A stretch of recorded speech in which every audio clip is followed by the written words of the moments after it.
The film opens with Lena in a facility being questioned by a man named Lomax, who's wearing a hazmat suit. Across the glass, many others listen to her. Lomax asks her what they ate there because they had 2 weeks worth of food during their 4-month stay. Lena doesn't remember anything about it. Lomax then questions her about her 4 companions. She claims that 2 people were killed and 2 went missing. Then we see a sphere of light speeding toward Earth from space. When the object hits a lighthouse, it emits rainbow-colored light. Lena is a biologist and is teaching her class about cancer cells. Daniel, Lena's colleague, invites her to a party at his house. Lena says she can't attend because she has to paint her room. Kane, Lena's husband, was an army sergeant who had gone missing during a mission about a year earlier. Lena is painting her room, remembering her husband, when Kane suddenly appears outside the room. Lena sees him and hugs him joyfully. When she asks him where he's been for so long, Kane can't remember anything about it. He tells Lena about his illness. He takes a sip of water and Lena sees blood in the glass. She takes him to the hospital in an ambulance, but they are stopped on the way by government officials and taken to Area X. When Lena wakes up, she finds herself in a southern research facility. Dr. Ventress visits her and asks her about Kane. She informs Lena that Kane and his crew were sent to Area X to retrieve important information, but only he has returned from the location. She informs Lena that an unknown and strange object is encroaching on the lighthouse and is constantly spreading. It's called Shimmer. Since none of the equipment or technology worked here, all their other techniques failed. Dr. Ventress wants to eliminate the object's source. Those who went to Shimmer never returned. Kane, the only returning man, is also in critical condition. In this place, Lena meets other people through Anya Thorson. Among them are Josie Reddick, a physicist, Case Shepard, an archaeologist, and Anya, a paramedic. Lena tells them that she's a biologist. When Lena learns that the 3 girls are going with Dr. Ventress into the Shimmer, she decided to go anyway because she wants to help her husband at all costs. The next day, the 5 enter the forest-filled Shimmer. After a few days, they forget how they got there. Their compass and equipment all stop working. So they move towards the lighthouse with the help of the sun. They see a hut of flowers growing on the way, which looks very beautiful. Lena tells them that these beautiful mutant flowers are of the same species. While checking out the hut, something pulls Josie into the water. She is saved by Lena and they run out of there. Then they see a huge mutant crocodile appear out of the water and attack them. Lena kills the crocodile before it can harm anyone else. After checking the crocodile's shark-like teeth, they suspect crossbreeding, but Lena tells them that's impossible. They then go across the lake in boats. The troop reaches Fort Amaya, the former headquarters of Southern Research. Lena notices a colorful fungus on the wall that resembles a tumor. They discover some belongings of Kane and others inside the building. They also discover a memory card with a message to watch it. Playing the video, they see Kane cutting the stomach of one of his friends and his intestines moving like a worm. It scares all of them. They then go to the swimming pool, where they discover the dismembered body of a man who appears to be the same person whose stomach was cut open.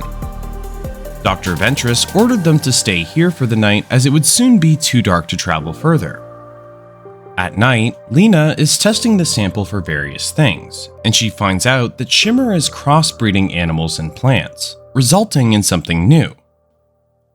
Lena comes up to Ventress, who is at guard. She questions Ventress as to why Kane chose to come on this mission, to which Ventress replies that he probably wanted to destroy himself. Suddenly, they hear an animal bursting through the fence, but they cannot see it. Cass and Anya come in after hearing the sound. Then, a bear-like creature takes Cass away. Anya refused to travel further the next morning. she wants to go back. Ventress has to reach the lighthouse, even if she's alone. Anya is convinced by Lena that it is safer to go back to the seaside. Josie joins Lena in pursuit of Ventress. Along the way, they find Cass's shoe, which gives them hope that she might be alive. Lena goes alone to a somewhat dark place and sees Cass's body behind a tree. She returns and informs them of Cass's death. They then travel onward. They arrive at Ville Perdue, where they see plants growing in human structures. Josie claims that the shimmer is refracting their signals like a prism instead of blocking them. The shimmer is mixing all DNA, including that of plants, animals, and humans. They rest at a house there.